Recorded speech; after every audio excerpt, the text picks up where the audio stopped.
Welcome to The Last Breakfast. Please enjoy the video. In this video, I will explain how to make salad dressing for diabetics using an easy method. We'll focus on simple, healthy ingredients that support blood sugar management. Creating your own dressing gives you full control over sugar and sodium content, which is crucial for a diabetic-friendly diet.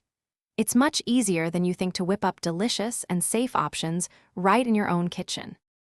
For a healthy base, extra virgin olive oil or avocado oil are excellent choices, providing good fats without impacting blood sugar.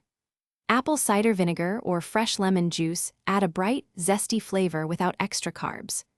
Don't forget to experiment with herbs like dill, parsley, or oregano, and spices such as black pepper or a pinch of cayenne for a flavorful kick.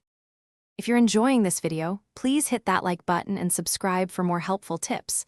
On another note, imagine a clean kitchen floor without lifting a finger. Upgrade your clean game with the Shark AI Ultra Robot Vacuum. It features voice control, self-emptying, and is pet-friendly, making your life easier. Check the description for the link and other great deals. Now let's get back to the video.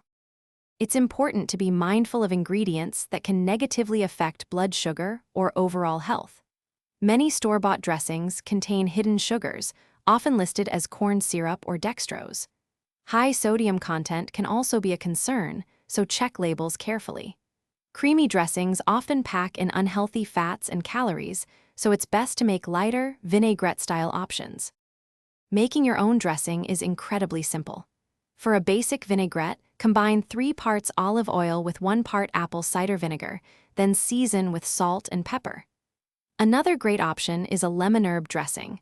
Whisk fresh lemon juice, olive oil, minced garlic, and your favorite chopped herbs. These recipes are quick, easy, and perfectly suited for a diabetic diet. Thanks for watching. If this was helpful, leave a like and consider subscribing. See you next time.